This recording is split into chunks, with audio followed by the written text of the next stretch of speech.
Welcome to the MHP Cashflow Podcast, where we dive deep into the world of mobile home park investing, real estate strategies, and building long-term passive income. Hosted by Garrett, Terrell, real estate investor, mobile home park operator, and founder of Rocket Capital Fund.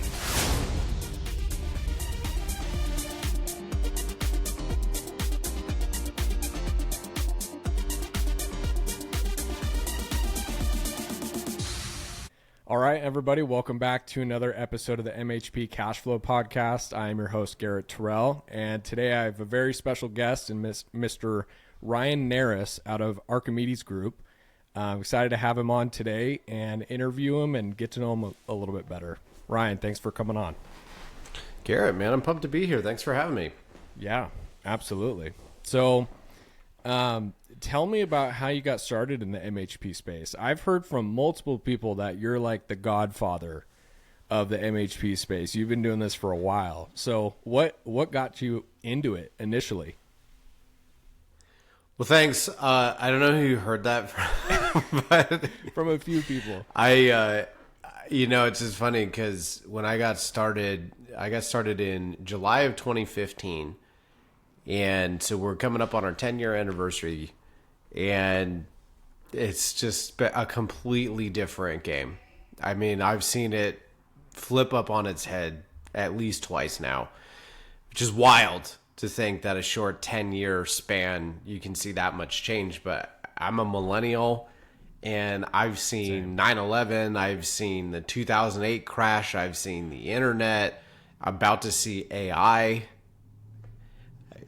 Massive change is pretty normal for millennials and Gen Zers and my kids' generation too. It's wild, but how did I get started in this space? In so many words, I have always been an entrepreneur, even before I knew I was an entrepreneur, if that makes sense. All the signs were there my entire life. It's easy to connect the dots now, right? Yeah. Not so hard when you're a kid, like they call it the wonder years. And it just took a long time for me to build skills, build a network, figure out who I was, figure out the problem that my heart was telling me to go solve. Mm-hmm.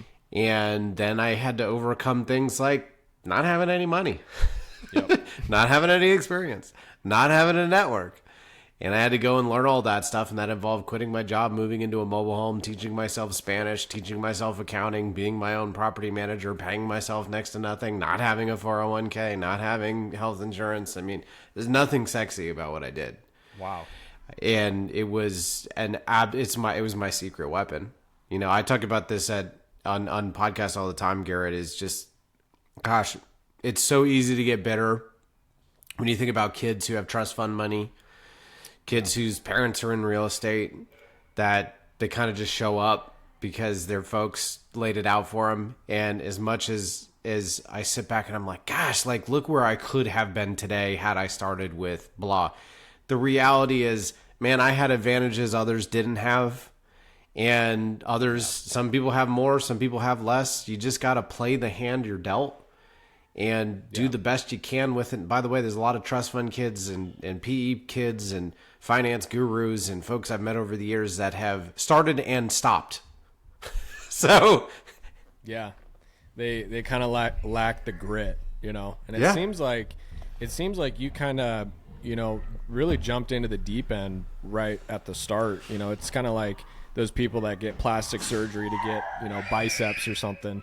You actually went to the gym and worked out and got bigger and stronger, you know, in the MHP analogy world. It seems like you did that.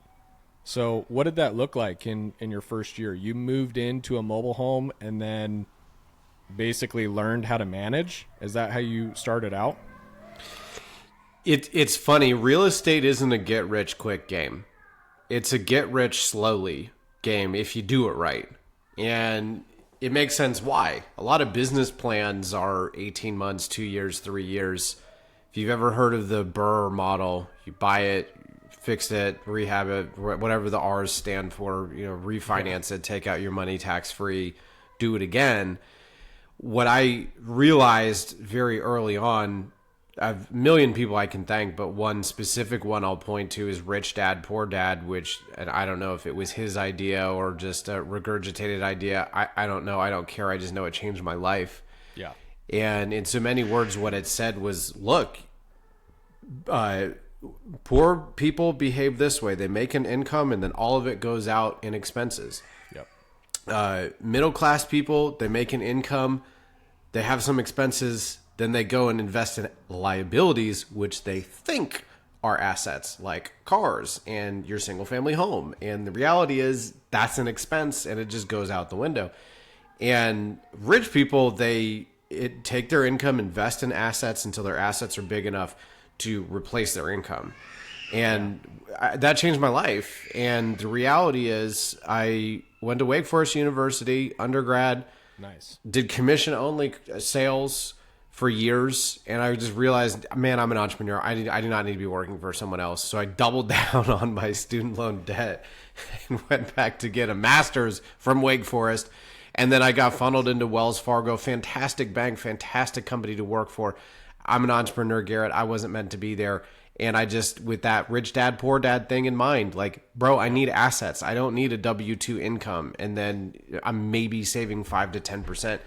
And that logicked me to, I need to quit my job. I don't care what the excuse is. I don't care that people think I look funny or I don't drive a certain car. I don't belong to a certain country club. I don't care. Like, this is what I want in my life, and I'm willing to make that sacrifice. And, you know, nobody wants to operate. When I started 10 years ago, nobody wanted to operate. All throughout COVID, nobody wants to operate. Today, nobody wants to be the operator. And I went, I don't have any money. I'll go be the operator. Yeah. So I just went and did it. That's awesome. I love that. Yeah, it's, you know, I mean, I have that same spirit too, you know, I don't know what the term is, but unhireable. You know, I would rather, and I heard Mark Cuban say this quote before, and it kind of resonated with me a lot, but I would rather work for myself and make $100,000 versus working for somebody else and making $250,000. Like, that's just, I don't know why, it just makes sense in my brain. I'd rather just work for myself, you know, and I feel like most sales guys that have that spirit kind of turn into the business owner, you know, on the cash flow quadrant. So that's awesome, man. I mean, I love that story. So tell me about your first park. Where was it? How much did you buy it for? All that good stuff. Our first park was in a town called Hillsborough, North Carolina. It was 89 units. We bought it for $1,525,000. Ian and myself had no experience. Ian Tudor, my former business partner, close friend of mine to this day. He and I had no money, no experience, and no network, and no idea what the heck we were doing. So we went to friends of ours, Jefferson Lilly, Brad Johnson at the time, and we said, we got a deal. Can we partner with you? They said, absolutely. They paid us a finder's fee. We were not included in the GP. We were allowed to be participants in the LP. So we rolled some of the fee into LP. So we got a nice preferred return on it and cashed out the rest, paid tax on it, which hurt, but we didn't have any money. So we needed everything we could. So our first deal, we were basically a fly on the wall. It wasn't until our second deal where we were proper general partners. So we were proper operators. And the reason why we did it that way, I hear people all the time, they're like, oh, I don't have any money. How do I buy deals? I want to own it by myself. I don't want other people involved. And, you know, and even folks who buy into this idea of like, well, okay, fine, maybe I'll have investors or whatever. The reality is there's nothing wrong with being an LP in your first deal. I did it. I still have LP in deals to this day. Yeah. And look, whether you're an LP, GP, all by yourself or not, you got to find your way in. Because every day that goes by that you don't find yourself owning in some capacity, the excuses not to get more and that much more persuasive. Yeah. And one day you just go, you know what? I guess mobile home parks weren't just going to be for me. You have to be desperate to get in, hungry to get in, because otherwise it'll just pass you by. Yeah, and when you don't have any money at the start, your value is finding the deal. That's the value in the deal. If you want to get cut in somehow, that's how you do it. You know, it's pretty simple when you actually boil it down, but like what I used to think was, oh, I have to go out and find the money first and then find the deal. But in reality, you find the deal and the money just falls out of the sky for the deal. It's actually crazy. It was completely opposite than what I thought with raising money. But it's amazing, because people with no money can get into these deals and get, cash flow and equity, and it's pretty amazing. Yeah. So you bought an 89 unit as your first one. That's a big one. That's a large deal. Yeah. Technically, I didn't buy it though. Technically, I just partnered with it and was a limited partner. Yeah. I mean, in retrospect, it's just funny, man, because a lot of folks tell me now, they're like, gosh, I wish you had brought that to me. I would have given you a better deal. And it was like, and people ask me this, Garrett, all the time. They're like, what would you do differently if you were, able to go back to 2015 and start all over? And my temptation, obviously your temptation is to apply today's knowledge and network and yada, yada, yada. Hindsight's 2020.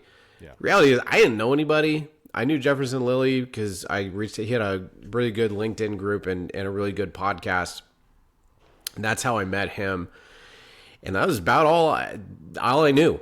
Another really great person I could have partnered with, my friend Mike, who I met, I believe, the same month we closed. So I met him just a little bit too late, Yeah.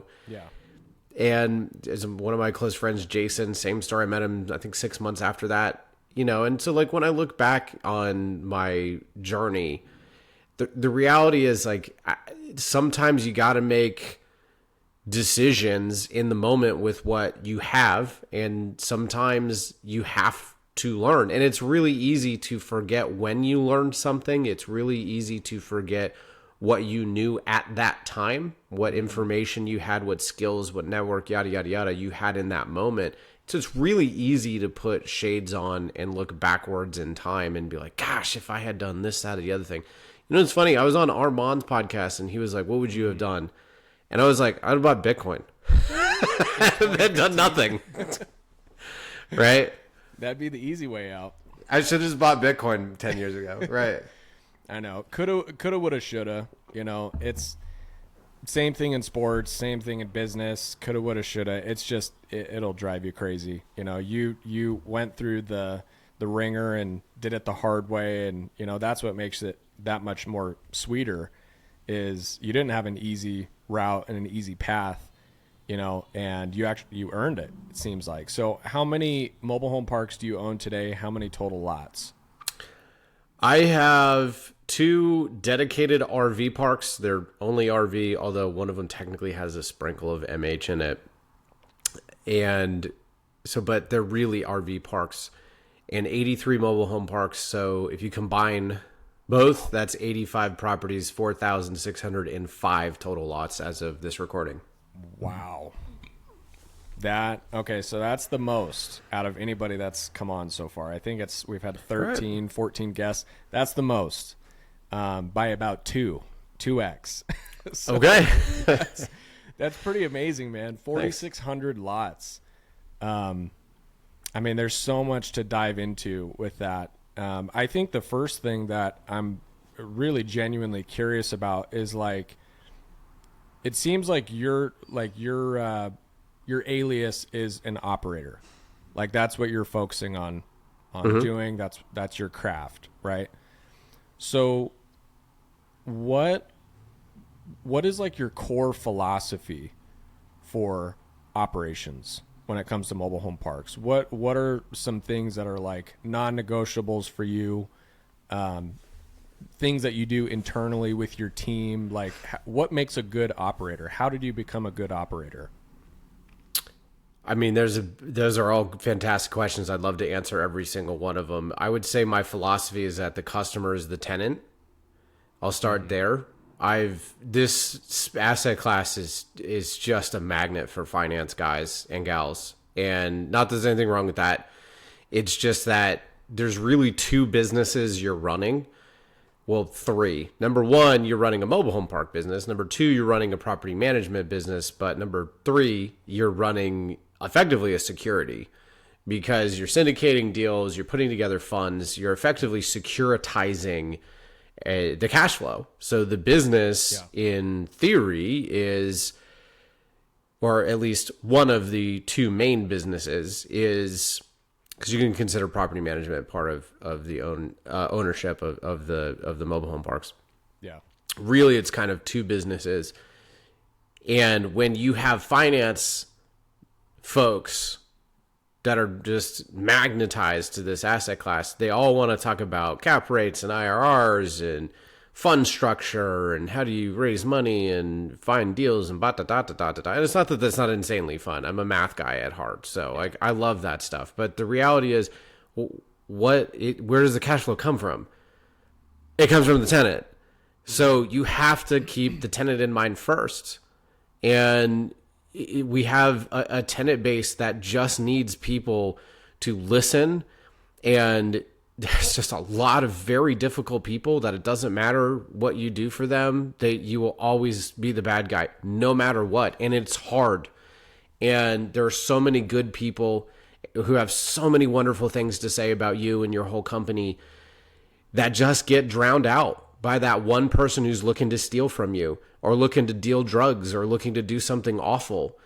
And it's so hard. It's such a challenge when you have, say, 100 residents and one of them is a bad egg looking to hurt people, and 99 lovely people with families that you want to just do everything in the world for. I mean, my Archimedes Group brand now is a charity brand. I have a scholarship that I offer to current and former residents. I do financial literacy. I donate food, time, all sorts of stuff. And I'm actively looking to do more. And that's where my heart is. That's where my entrepreneurial heart was pulled.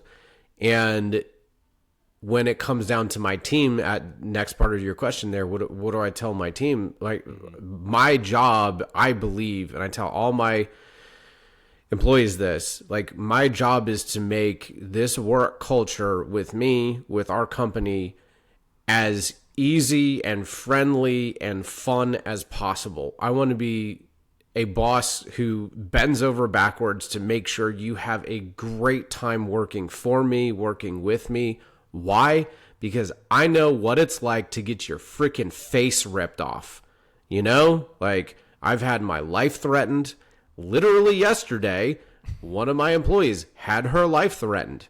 And the story is wild, and, story for another day, but it's not the first time. And so I told this employee, I was like, I'm literally going to come and drive with you to see you. We're going to bring 3 other employees. We're going to let you know we got your back.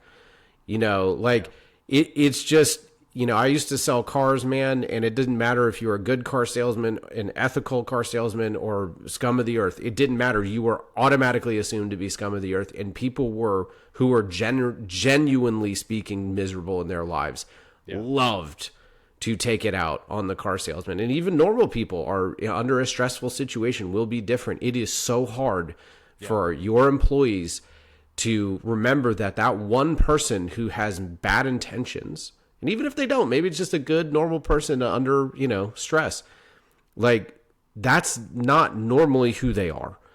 And that doesn't matter, because it doesn't make you feel any better when you get your face ripped off by a tenant.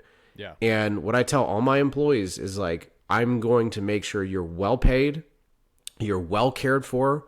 When I come see you, we'll talk a little bit about business, but I also want to talk about you and your family and what makes you happy and what can I do to change what we do as a company to suit your needs.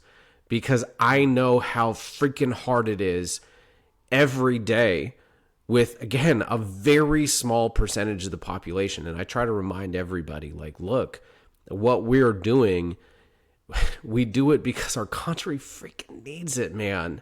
Yeah. We need affordable housing. We need good people to be landlords and be good landlords. I'm not saying don't hold people accountable as landlords, do it, but like, we need to encourage and work with our landlords. So that's what I do operationally speaking now. I think from just how what's my, general philosophy around just operations in general, outside of being, a good boss to work for and tenant first always, and investors second. I think that the reality is, man, you've got to be a competitor. If you're a fan of Michael Jordan like I am, you've got to be a student of the game. What does that mean? Dude, I moved into a mobile home. I didn't know what a mobile home sounded like in a thunderstorm. Yeah. I didn't know what it was like in the middle of the winter. And I lived in Atlanta, Georgia, where it's supposed to be hot, not in the middle of the winter. I didn't know what it was like to consume the product I was effectively leasing and selling. And so I said, I have to go and do that. Now, a little bit out of necessity because I didn't have any money, but also because I want to understand the product that I am in business selling, right? Leasing. And to this day, if there's an opportunity to sleep in one of my communities rather than get a hotel, I do it. And again, I want to understand what I am doing. So I taught myself Spanish. Rather than outsourcing accounting, I didn't have any money to outsource accounting. I had to be my own accountant. Nobody likes accounting except for accountants. I hate it. That was like my number. I love my accounting professor dearly. She's fantastic, but she knows this. If she's listening in, Yahweh, you're the best. You know this. I hated your class, not because of you, just because accounting is awful. And awful. I went and did it. And I still do it to this day. And the reality is people don't want to do those things. People want to just, go hire someone and then yell at them if they're not doing it to their liking. I'm the opposite of that, Garrett. I'm going there. I'm doing it first myself. I'm learning how to do it myself. That makes me a better outsourcer. Ironically, it makes me a better finance nerd because now I underwrite better because I know roughly how much stuff should cost. I know the economies of scale that I can achieve. Whereas some, really smart academically person with limited operational experience sitting behind a desk, I'm just going to beat them always. So, the biggest thing I can tell you and anybody listening in right now is if you're sitting back and you're going, gosh, every deal I'm looking at's overpriced and it's hard to raise money. It's hard to find deals. It's hard to do this. It's hard to do that. It was the same way 10 years ago. The difference is I went, hey, look, that's a P&L right there. I see a lot of things that have to get paid out no matter what. Lawn cutting, accounting, property management. Ain't no reason that can't come to me. That's how I figured out my money problem is I went, great, I'll just go, cut the grass. I'll go do the accounting. I'll go, right. And so to me, and then teaching myself Spanish, Garrett, was a game changer because now all of a sudden, in the middle of COVID, there was a massive labor shortage. And most of my friends in the asset class were like, dude, what do? I can't rehab homes right now. I can't find anyone to swing a hammer. Yeah. I did not have that problem because I spoke Spanish. I met all the contractors. I knew all the local connectors. And we didn't skip a beat in the middle of COVID. And that's specifically because I speak Spanish. I taught myself Spanish. And it's white boy Spanish. And people laugh at me to this day when I speak Spanish. But guess what? Funciona. It works. That's amazing. So, yeah, dude. Great questions. Love all that. Yeah, I think that's, you just said straight facts there. You're in the business. You're understanding the business. You're not just sitting behind a desk and running financials and stuff like that. You actually know what it costs to replace a door and replace floors in a mobile home. You've lived in it. I love that. I think that it just separates you from, myself included, but 99% of the operators out there, because the reality is that not a lot of people would live in a mobile home, but for some people it's their only option. It's the last resort. There's no other cheaper option out there than mobile homes, and so I love all of that. I think that's a great, really, really good philosophy. Thanks. So I like to ask people this question. I'm going to save my opinion until after you answer. Okay. But my philosophy has kind of changed over the years. I would say it's actually matured over the years. But when I started, so I don't know if you know a lot about my story, but I started about 12 months ago in the MHP space. Previously, I was a fix and flip guy, did a ton of fix and flips and that whole hamster wheel. And then I wanted the cash flow, the yield. And so I looked into other asset classes and then came upon mobile home parks, right? Originally, when I got into the business, I put a lot of value on park-owned home income. And when I originally learned about how it all works, tenant-owned versus park-owned home, I thought, why would somebody want to keep it as a tenant-owned home? Why wouldn't they just rent it out as a park-owned home and make 2 to 3x more? It just didn't make sense in my mind. Clearly, with 4,600 lots, you don't have park-owned homes. You don't have 4,600 park-owned homes. So what's the mix of what you have currently, and what do you feel about the park-owned home versus tenant-owned home dilemma? Yeah, look, I mean, I'm not shy about talking about this. It's the Democrat versus Republican of the mobile home park space. You have people who are incredibly passionate about park-owned homes, about tenant-owned homes, and similar to U.S. politics, you've got a 6 spray-painted on the ground and one person at the base and one person at the tip of the 6. So they're looking at a 6 upside down, and one person's pointing at it going, that's a 9. Another person going, that's a 6. And it's so really similar in U.S. politics. There's the thing that we forget as a country is that, whether you're liberal or conservative, we all want the same thing. I mean, there are people who want to see our country worse off. That's an unfortunate blemish on just, I mean, that's true of any country, but most of us just want what's best for our families and our country, and we forget that. And it's true in mobile home parks too. Like we get so entrenched in this tenant-owned home versus park-owned home debate that we forget it's a math problem. We forget that you just go and do math, and you can't really dispute the fact that park-owned homes make you more money. Now, where this gets the 6 versus 9, remember the old lady versus the young lady thing, where some people see an old lady and some see the young woman. Where this gets shades of gray is when strategy is involved.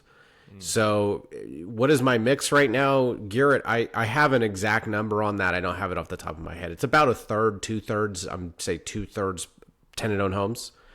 So I break this down in great detail in my podcast, but the punchline is you have to understand the market that you're in. So I'll give you a great, for example. I'm in Tallahassee, Florida. Tallahassee, Florida is, by the way, one of the best markets in the country, and I will tell you why. A lot of people hate it. They call it Tallanasty, and there's reason for that. But you can buy stuff for pretty darn good prices relative to the rest of Florida, and you market right, you'll have a line out the door always. The problem is they all want to rent. And if you have a tenant-owned home model, it is very difficult to convert in scale. Not impossible, it's just difficult. Yeah. Another great example is Fayetteville, North Carolina. Vietnam. Dude, we kill it in Fayetteville, North Carolina in the regard that we bought a lot of stuff, almost 1,000 lots, for next to nothing. And so I don't feel pressure to charge $1 billion. In fact, I'm below market almost everywhere, if not maybe barely at market. So we can be significantly below fair market value for stuff because we can afford it, because we bought it cheap. And when you go to refinance and they run an appraisal and they're like, how the heck did you buy all of this? Well, I'll tell you how I bought all this. Everybody was making fun of Vietnam until all of a sudden they went, oh, actually the market demographics are really strong. And the thing about Fayetteville, just like Tallahassee, is it's primarily a renter's market. So as long as you go into it going, you know what, I got to rent these things out and maybe slowly grind it out until I can, if I really truly want an all tenant owned home community, I just have to mentally and, fiscally plan out that I got to sell these off over time. The reality is, if your strategy is to scale and to securitize in a scale, you need tenant owned homes. That's where it gets fuzzy. So for the normal investor, and this goes back to like James Madison and George Washington of the early days of the United States of America, where you have the urbanists versus the farmers, and they're both, what they both want are directly at odds with each other. This is well documented to basically make George Washington like not want to be president anymore. He's like, dude, we just fought to have this country and y'all are bickering about stupid stuff. Anyways, that's a conversation for another day, but it's really similar here. Who are the farmers? Who are the urban people back in the George Washington post-war era? And the reality is the small-time investor versus bigger investors. Yeah. And the small-time folks, you really need to consider park-owned homes. It is more money, but it's a heck of a lot more work and a heck of a lot more liability. Tenant-owned homes are great. They're going to cash flow a heck of a lot less. Is it going to be a lot less work? Yeah. Are there a lot more benefits in scale? Yeah. But you have to decide, everybody listening in, who you are and what your strategy is. Because the last thing in the world you want to do is make a big bet on the wrong answer. So by the way, when you're medium-sized like I am, the answer is a hybrid. Like some park-owned home, some tenant-owned home. See, I love that answer. Because I do think the key or the magic to all of this is in some form of a hybrid. But what I like that you said about your philosophy there is it really depends on the market. So like if you have a great market where you can rent a park-owned home for $1,200, versus the lot rent on the market is maybe $300, might be advantageous to just keep it as a park-owned home, because that's a considerable amount more, and I have a park. I have a 100% park-owned home park right now, 33 units, and we're definitely feeling the pain of, the maintenance and the repairs and the calls and the, but it's hard to justify because the park-owned home income is so high. It's very similar there. So is there like a certain year that you're looking for? Like, are you looking for something newer than 2000 that you can keep as a park-owned home? And then if it's a 70s, 80s, 90s, you're selling it as a tenant-owned home or an RTO, is there like an age or? Yes. There is. Yes. Okay. And so I talk about this at length on my podcast. The reality is where you have to start is the delta between lot rent and park-owned home rent. The example I give in my podcast is Asheville, North Carolina versus Spartanburg, South Carolina. And this has been a long time, so the numbers have changed. But at the time, the market lot rent in Spartanburg was like $295, and in Asheville, it was a little bit better. It was like $350 or maybe $395. Okay. Spartanburg rentals were like $600. Asheville were like $1,200. Wow. It was like $800 to $1,000 a month more. And so we kept our, this has been years, but we kept our park-owned homes in Asheville at our first property for 5+ years. And it didn't even matter what the age was, because you're not going to spend $1,000 a month. I remember this one double wide we had, it was like $1,200, $1,500 a month. And we had to re-roof and re-HVAC in the same year, and we still turned a profit. Wow. On that like, unit. Yeah, I know. It was like $12,000 a year delta between lot rent and park-owned home rent. And when you do a re-roof and an HVAC system, like, are you going to spend $12,000 on that? And the answer was no. And when you're in Spartanburg, South Carolina, again, at the time, it's changed now. The answer is like, it's over, right? Like, you're now going negative. So first and foremost, it's market driven and delta driven. But also, to your point, Garrett, it depends heavily on the age of these homes. The thing that will kill you about older homes, even if you've got a great renter in there that's, doesn't beat it up, and even if it's been maintained properly over the years, these manufactured housing units are built on parts that are unfortunately designed to break. Not purposely designed to break, but like they're just, cheap-ish parts oftentimes that are going to break a couple times over a 10-year hold. Yeah. And when you're talking about something that's 1980s and older, they don't make those parts anymore.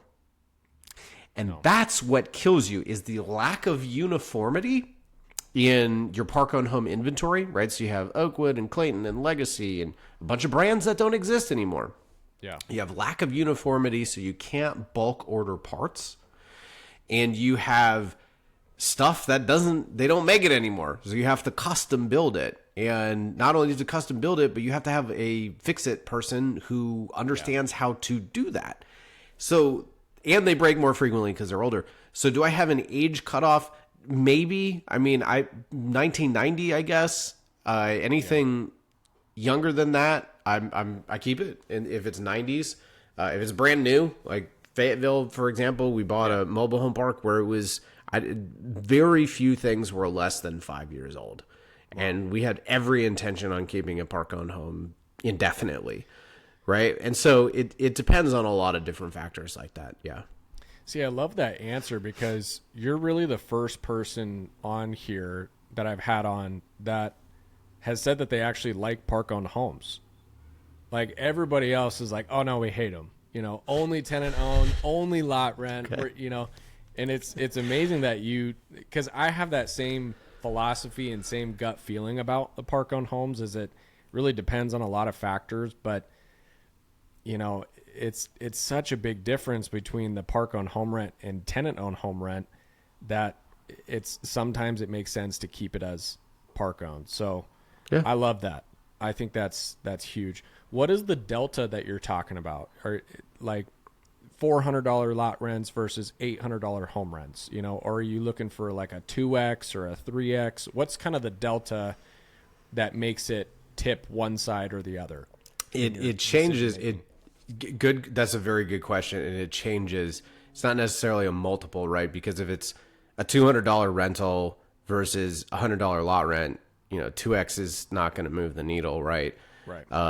If it's 3X, might sound great at $500 lot rent, $1,500 rent, because your delta's, $1,000. But so I wouldn't necessarily say it's a hard and fast multiple like that.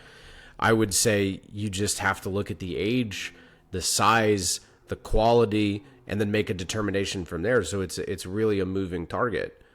Also don't forget, a lot of these mom and pops did not keep titles. A lot of times you cannot sell a home without going through the abandoned title process or bonding the home. And as a result, you have to make it a rental. Now, most states that I'm in, if you evict on a tenant-owned home and you do not get the title and they abandon it, you can actually legally do a month-to-month rental as if it is a park-owned home. And if that person shows up with the title and says, hey, that's mine, you can legally non-renew and boot out that resident and then fight it out with that person. So that is, you can do that. It's a moving target. Look, Garrett, first off, thank you for the compliment there. And what I will say is, like,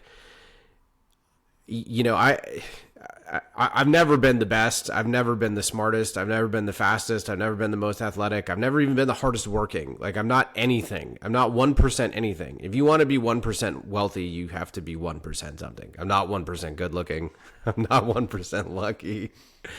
And it's just funny because, and I talk about this on my podcast, I call it the 1% rule. The reality is, most 1% things are out of your control, with exception to maybe 1% working hard. And the reality is, like, you can work really hard and do all the wrong action steps and you could get nowhere, right? Yep. The one thing that I have always known has been in my control is that I can be 1% willing to do what nobody else does. That's effective.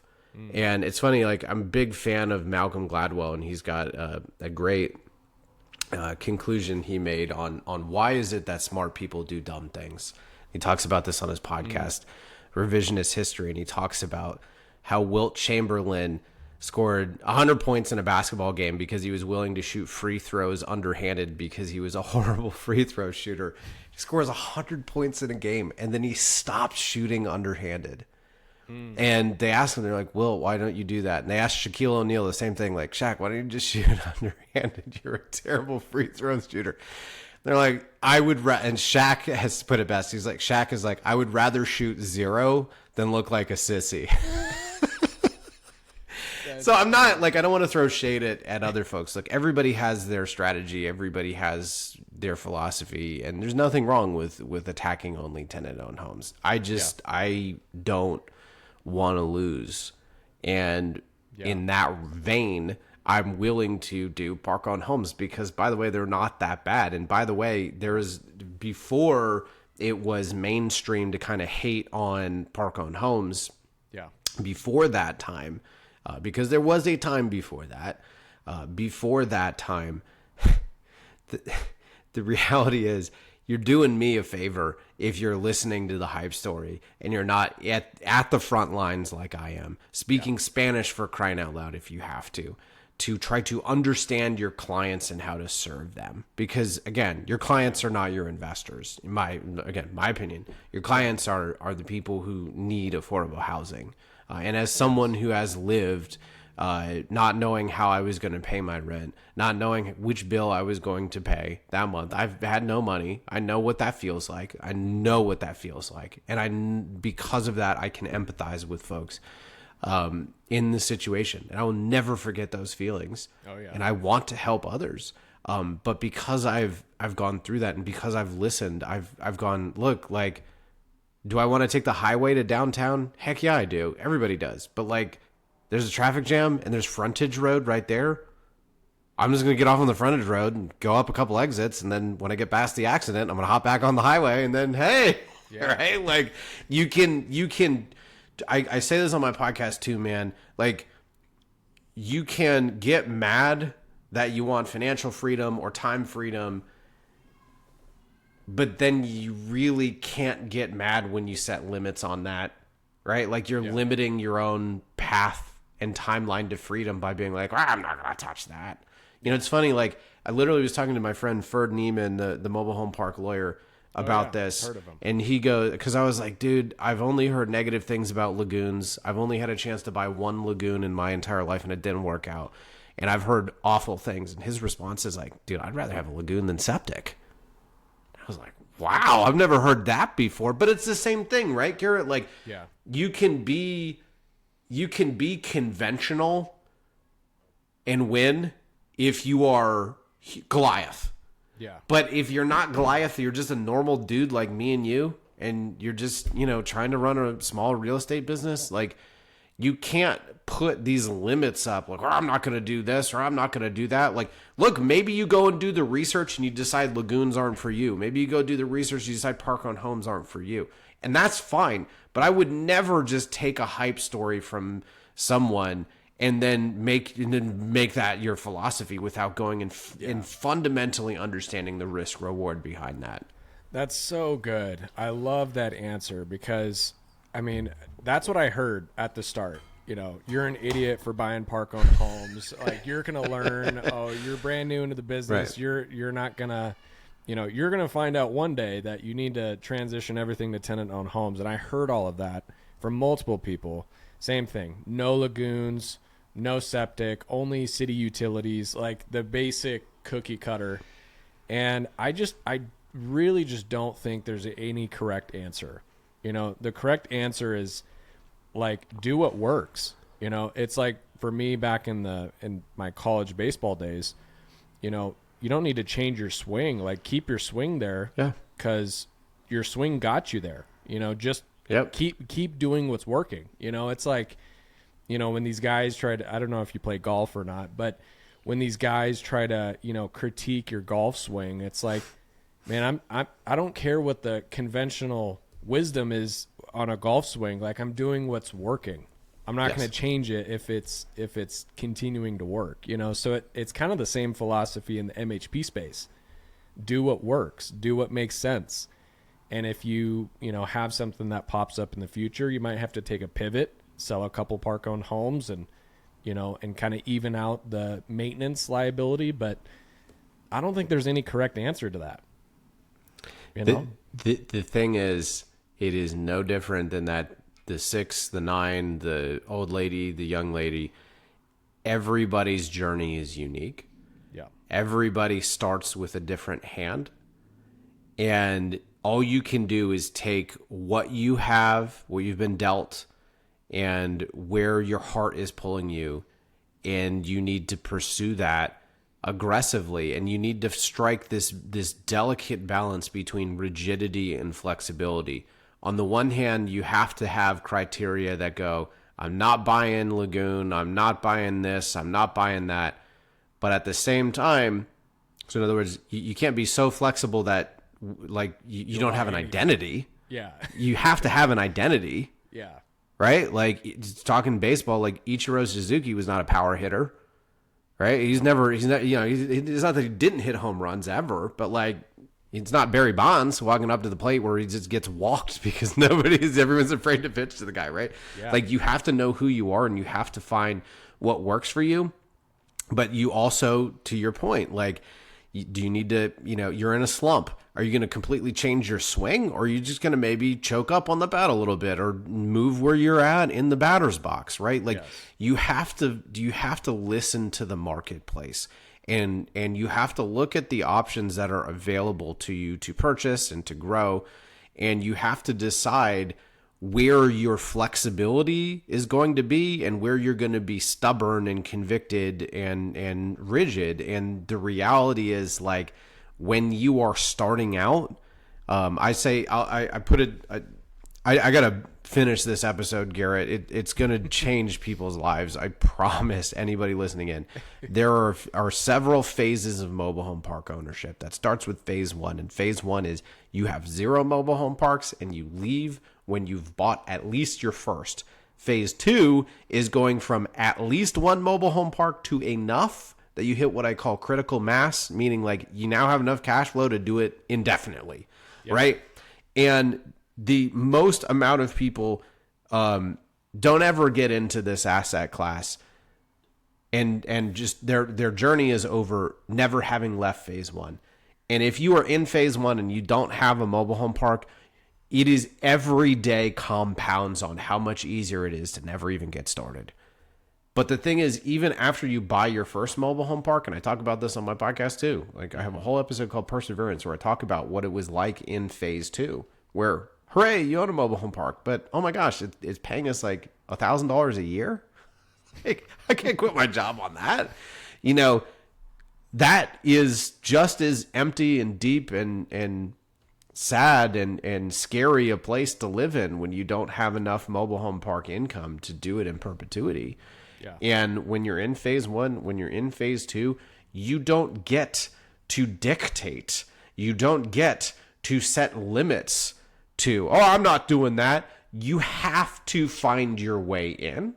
Even if you overpay, you have to find your way in, or you will find a way out. And you will find an excuse. And you'll be, well, it just wasn't for me. Like, dude, I'm facing the same thing all of y'all are facing. And I faced the same thing 10 years ago. Well, you have experience. Dude, or you have kids, or you have whatever. Dude, I didn't have anything when I started. Nobody took me seriously. It's funny because, like, people are like, well, you didn't have kids when you got started. Yeah, well, also, I was a 20-something with nothing. Yeah. Who the heck was going to give me $1 million on an asset class that no one knew about yet? Yeah, the answer is no one did. So, like, everybody has their crap that they have to deal with. But anyways, I say all this to say, Garrett, I'm in a fundamentally different place now. So my strategy can change and has changed. If you are listening in and you have less than 500 units, you cannot be a choosy beggar. You will die. You will never escape phase 2. You have to find a clever and unique and effective way into this asset class. And that's going to come by thinking different and doing things different and finding what makes you unique. Ichiro, great for example. That's one of the few people in baseball who could bunt a single. Think about that. Dude was a legend. Right? But he found his way. Didn't he get started in the MLB at like 30 or something like that? So he wasn't even young when he made it here. Yeah, I mean, he played in the Japanese leagues and had 1,000 hits in Japan, and then had 3,000 in the MLB. So it's that he knew his identity, he knew what worked, and he stuck with it. He didn't try to turn into a Barry Bonds, you know. Right. He just I love that analogy, and I love that philosophy. It's just so accurate. It's just dead on balls accurate. Love that. So let's kind of transition really quick. So right now, when you're looking at deals, let's talk underwriting. Let's talk due diligence. Let's talk markets. You know, what are you looking for? What's kind of your criteria that you're like, you know, oh, this is a deal I should look at. You know, are there certain certain criteria points where you're like, oh, this is a deal, you know, versus, oh, this is not a deal. You know, how are you underwriting? How are you looking at deals right now? Yeah, look, great question, very relevant question. I would give you a very different answer a couple years ago, very different answer when I started. I'll give you a very different answer probably a year from now. And again, it comes down to striking that balance between rigidity and flexibility. What am I looking for right now? Again, tenant first. I am not looking for heavy cash flow deals. I don't need cash flow anymore. I'm an abundance mindset kind of guy. I have enough money coming in that I'm done. Barring any catastrophe, I don't care. I have charities because I just want to help. Like, I don't care. And my investors, I've basically, in so many words, told everyone who's willing to listen, like, look, here's how this is going to go. Like, I'm not going to pay out. This is going to hemorrhage money. Like, this isn't going to be a 30% cash on cash deal. I mean, I don't even pay 10 cash on cash. I don't care. Why? Because I am looking to give back to these residents. Our CapEx ratio is insane. It's like 30% plus or something like that on top of, I think our expense ratio lives at about 34% as a portfolio.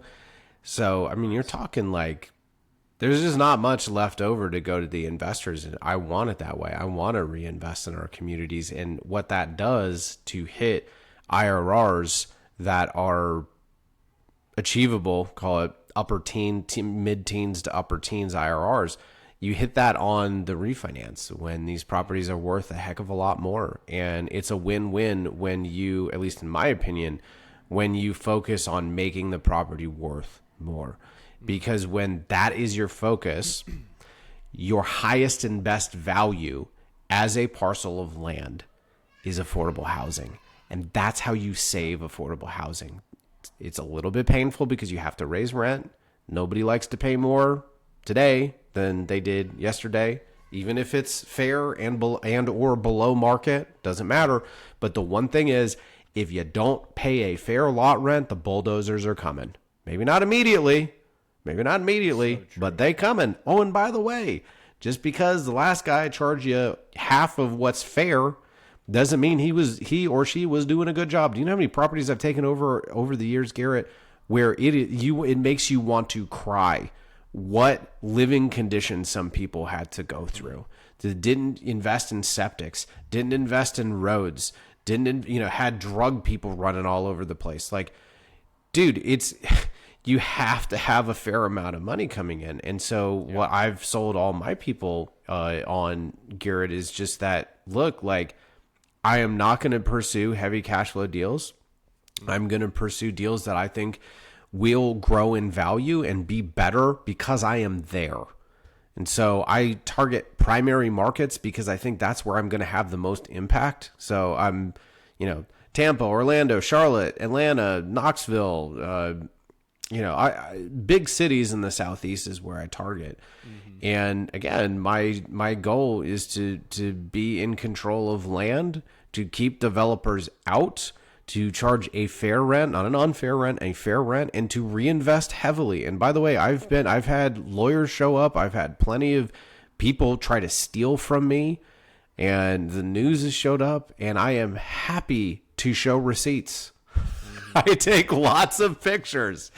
And I have been called on this many times over the years, and I will get called on it many more times. And it is a sense of pride for me to show people how much we spend on these properties. And that alleviates a lot of issues. That being said, that's my strategy. Again, I've cultivated a network of investors who are much more interested in things like depreciation and capital appreciation than they are cash flow.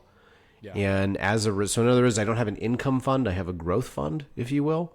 And as a result, I think everybody can win. I can find this unique situation where first and foremost, the tenants win and the investors win and the bankers win and, my employees win. Yeah.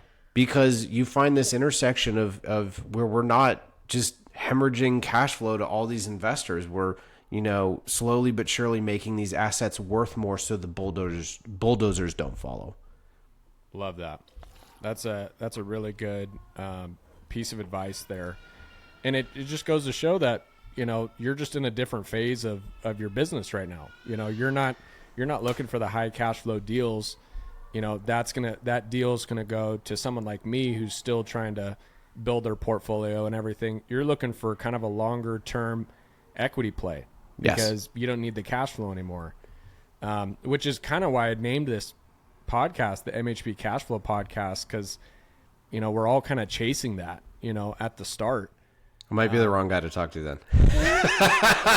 Well, you have enough cash flow to be able to have that opinion, I guess which is nice.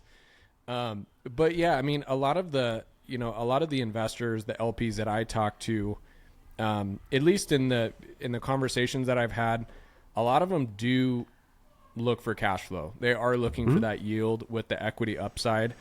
I will say they're probably looking at cash flow first over equity. Now, it's probably a different conversation with the investors that you have right now versus me, because we have five mobile home parks in Alabama, and we're at about 125 units in 12 months, which is great. But yeah, that's really good. You're strong. Planning on getting to probably 500 at least before the end of the year, and then trying to hopefully double every year from here on out. That's the goal. So, but I think a lot of people are looking for that yield. Are you seeing investors looking for cash on cash yield, even in today's market, or are you finding people looking for more so equity? Of course. So remember when I got started, it was fundamentally different. I had to find cash flow. I was a fundamentally different buyer of mobile home parks. Again, I was desperate to get out of phase one and then phase two. Yeah. So in other words, my investor base, what I was chasing after changed over time. And as will yours, Garrett, and as will everybody else listening in, your investor base will change. I have raised some money from tech people. Now, the interesting thing about tech people, they tend to work for equity, meaning they'll work their butts off for a year to 5 years until IPO or, they get merged or bought out, and then stock options and stuff pay them millions at times. They have what my friend Christopher Nelson calls a sudden wealth event. And these tech investors, that sounds great. But they forego salaries to do that. Yeah. And so they'll have $1 million. And what my friend Christopher Nelson's trying to do is trying to reach as many tech people as possible and be like, look, you made $1 million. Go take that and go and put that in LP in real estate, hit your 8% preferred return. So you got $80,000 a year coming in. And so I've attacked some secondary markets with a little bit of appreciation, a little bit of cash flow. So the way I put it like this, Garrett, like primary markets, you're not making any cash flow. You gotta hit your IRR on the appreciation. Secondary markets, you can have a little bit of cash flow and a little bit of appreciation. Tertiary markets, you better hit all of your IRR on the cash flow because it may not appreciate. In fact, a friend of mine who owns in some rural markets and I were talking about how he's looking at a property and he's like, dude, I've been talking to this guy. He's been trying to sell for years. And it's not appreciated at all. Yeah. And he's in the middle of nowhere. And so you've got to, for everybody listening in, you have your own journey. You have your own unique path. Maybe it's cash flow now, appreciation later. Maybe it's a little bit of both. Mm. However, that's going to change with time. And the people you partner with will likely change with time. And if you're, going for these tech, it's funny. Two of my fraternity brothers ended up investing, and one of them reached out and he was like, all he wanted to talk about was the cash flow. And I was like trying to tell him, I'm like, yo, bro, like this is going to do really well. You could possibly double your money. And he was like, I don't care. I just want the cash flow. Like, wow. Okay. Yeah. That's the definition of a tech investor. And then the flip of that, Garrett, are folks that I have in my, my fund is, I have $250,000 minimum. Like, this isn't just, fraternity brother, right? These are folks who are brokers who are, very well-to-do folks who are almost, this is a true story. Some of them are almost more interested in the depreciation than whether or not the asset's good. Yeah. Which is wild to think about, but there's a reason why the U.S. government has heavy depreciation like that. And it's because they want people like us, you and I, and everybody listening in to invest in affordable housing, to incentivize people who have a lot of money, like some of my investors, to invest in affordable housing. Yeah. And then from there, good things will happen. Sorry, my daughter just ran into my room. That's my daughter right there. No worries. That's awesome. Yeah, I think that's huge. And I think a lot of investors think like that because, the conversations that I've had, it's like, okay, well, I could take this money and stick it in a brokerage account and make 4% interest only. Sorry, we have an interruption here. No. Lillian, do you want to come say hi? Lily Bear. Hi. Hi, Lillian. She figured out how to pick my lock on my office door. So I get interruptions all the time. Sorry. What were you saying there, Garrett? No worries. I was just saying, investors that I've talked to, they're like, well, I can take this same money and stick it in a brokerage account and make 4% interest only. I kind of have to offset that with at least 2 or 3x of what I would in a brokerage account. You know what I mean? So I think a lot of people are looking for cash flow. I think that's kind of the immediate attraction for a lot of these people. And from the conversations that I've had, the equity play is just kind of like the cherry on top. It's the icing on the cake. It might be different for some of the deals that you're buying, but I'm in not the largest markets, but we're in pretty much every major market in Alabama. I think the smallest one we're in is like 100,000 MSA. So we're in the bigger, which technically they're, secondary and tertiary markets, but they're still good sized. And I think, I do think it's very accurate what you're saying about the equity plays in some of these larger markets, because I've seen some of these deals trade. I mean, even in a 12-month period, I've seen deals that were sold last year, flipped and sold for double, 12 months later. So, I'm kind of, I don't know if this is accurate or not, but I'm kind of looking for cash flowing deals in these secondary and tertiary markets, but making sure that there's enough of an MSA there and there's enough going on there that there is going to be some extra appreciation. Not a ton of appreciation, but just a little bit to kind of hit those returns and hit those multiples.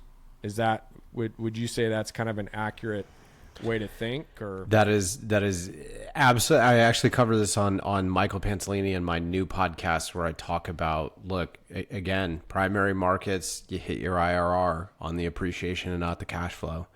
Secondary markets, a little bit of both. Tertiary market, you better hit it on your cash flow. So I think you're absolutely right. And by the way, Alabama has some great markets between Birmingham and Mobile and Huntsville.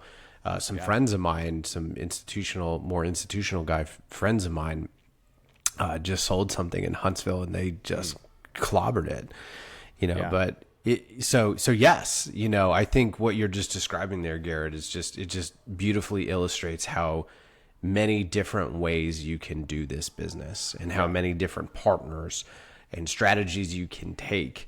So you don't have to be Barry Bonds. You don't have to be Ichiro. You can be someone somewhere in the middle of those two, right? And you can go in and you can literally be Barry Bonds and steal 60 bases when you're younger and then somehow be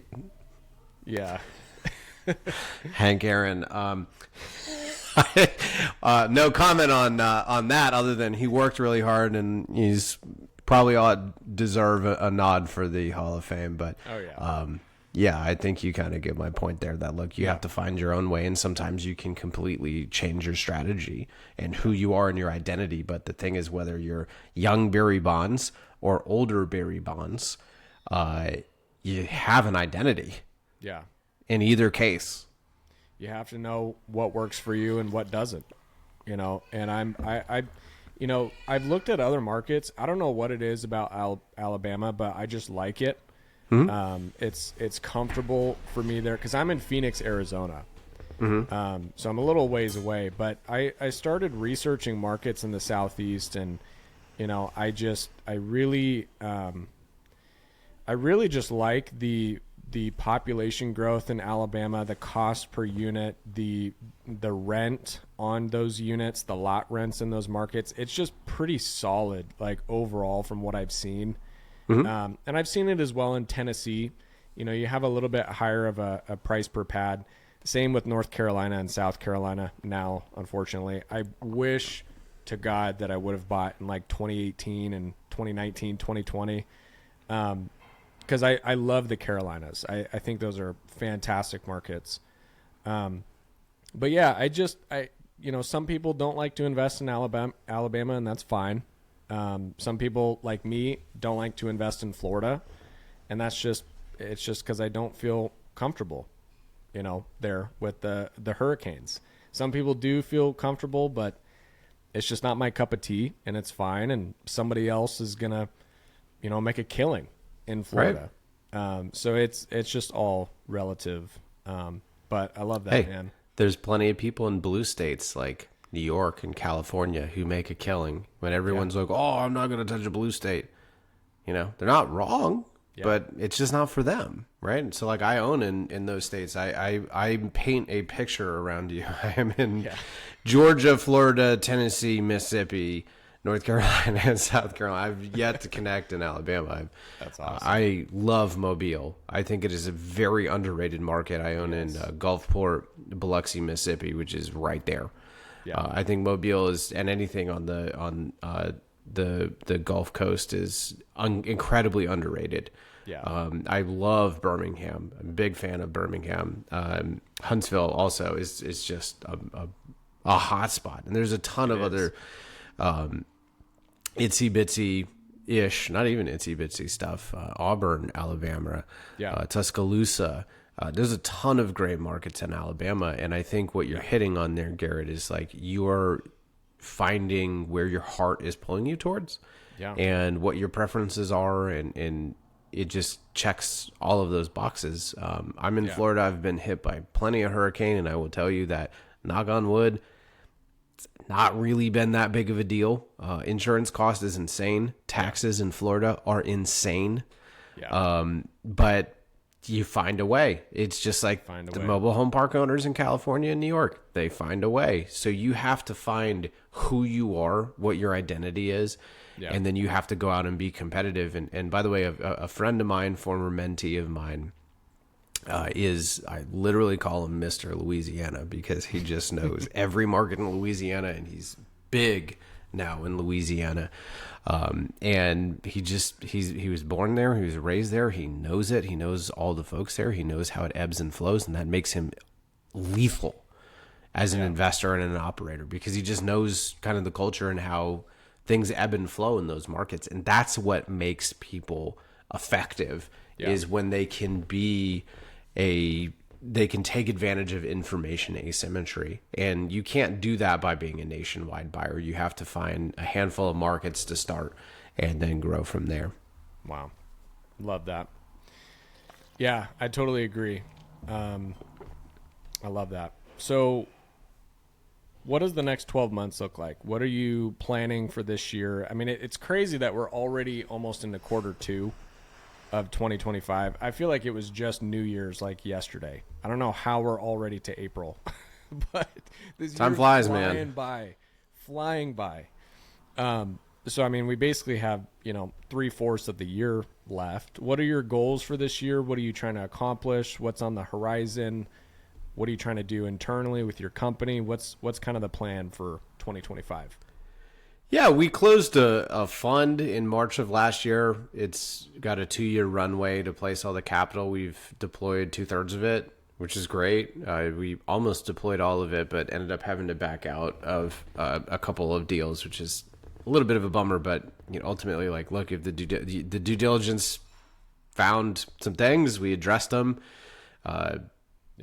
Couldn't make the risk reward make sense, so we walked. I'm pretty confident we'll have the rest of that deployed in short order, and then we'll focus on stabilizing, and then we'll see, what goes from there. It's kind of like Pirates of the Caribbean. What is that line? It's great. It's like, we'll go where the wind may take us. Mm-hmm. I mean, I think the reality is, Garrett, where my heart is pulling me towards is I want to help other people, period. And I realize, and there's a reason I come on podcasts like yours, is I want to spread my knowledge. I don't need anybody's money. I don't care for anybody's money. I care about spreading knowledge. So hopefully good people use it to do good things. Look, some bad people are going to take my knowledge and do bad things with it. And it is what it is. But I didn't have any money when I got started. And I knew that I was going to have to go figure it out on my own. And it's wild now how many people have podcasts and coaching platforms and all this stuff that wasn't available to me 10 years ago. But the one thing is, everybody wants a buck, and I get that. And I want to be a bastion of let me go spread goodness into the world by spreading knowledge and a positive message. And if I can, anybody listening into your podcast, even if one person hears my voice and my message and is inspired by it, to go out and be a good landlord, to fight off slumlords, to fight off the bulldozers, trying to redevelop affordable housing, to go out and do their best to do the right thing and fight the good fight. If I can even affect one person, then this hour and change we'll spend together is worth every second I've given. And so, do I have business goals? Of course. But the reality is, I could have sold out, paid off my house, and just chilled for the rest of my life. And I went through a moment where I thought that's what I was going to do. And my business partner, Ian Tudor, did that. He ended up taking the golden parachute and rode off into the sunset to do something else. And I still love him like a brother. But the reality is, my heart continues to pull me in this direction. And I think I have a lot of people to help. And, there's going to be a lot of people who show up and try to steal from me and try to do all sorts of terrible things. But despite that, I don't care, man. I don't mind putting my face out there because I think I'm going to help more people than people are going to come and try to take stuff from me. And even if people do successfully take stuff from me, man, if I can make people's lives better because I was here, done. Take my time. Take my knowledge. I don't even care if you outbid me on a property. I don't care. To make an impact. That's going to be more valuable to me than anything else at the end of the day. You just saw my daughter run in here. One day I'm going to have to look at her and tell her, this is what your dad did. And I'm hoping that she one day will look at me and be proud of, what I did, because I think one day she's not going to look at me and be like, Dad, I'm so proud of you for all this money you made. No, dude, that's not. I mean, I don't know, maybe, but I'm not betting on that. I'm betting on that one day, my kids, my wife, my family, my friends, people listening in one day will just be like, dude, that was such a good dude. And we need more people like him in the world. And I'm going to go be a good person because of those words that came out of his mouth. Yeah. And that to me is worth more than anything else. She'll be proud of you, I'm sure. I hope so. You've been able to accomplish something that not too many people can do. So, hats off to you, man. I'm super impressed with your story and where you're headed and what you've done. And it's been a blessing to get to know you a little bit better. Thanks. And become friends. So, how can people get connected with you? Are you on socials, Instagram, Facebook? How can people find you? Look, my favorite rapper is Tupac. And he said, you know, before allegedly maybe P. Diddy was the one that called the hit. I don't know. We're going to see that documentary one day and no, but Box said, I ain't hard to find. And the reality is I probably could go just radio silent and turn into a ghost if I wanted to. I don't want that. I want people to find me. I want to spread goodness into this world. And, you know, I mentioned I've had my life threatened. It's probably going to happen again at some point. Yeah.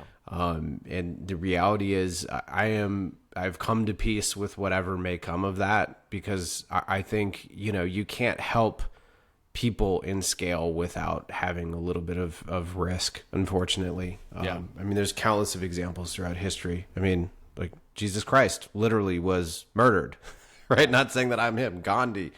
You know, like, I mean, just go through the list of people who sacrificed themselves. Mm-hmm. Not that I'm even remotely close to that. I'm just saying that, you know, I want to spread a little bit of goodness. And when I spread a little bit of goodness, there's a little bit of risk that comes to that. That being said, come find me. That's why I'm doing this. That's why I you know, put myself out there. My last name is incredibly unique. I believe I'm the only Ryan Narus in the world.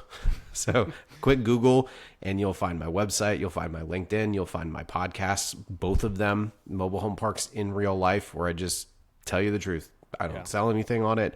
I don't raise any money on it. I don't care to do anything but tell good people the truth, so they can go out and find their own unique way into the asset class. And then Michael Panzolini and I started the 30-Day Mobile Home Park podcast. And the reason why is because I realized the voice and the message of MHP IRL was not necessarily hyping people up on why they should get into the asset class.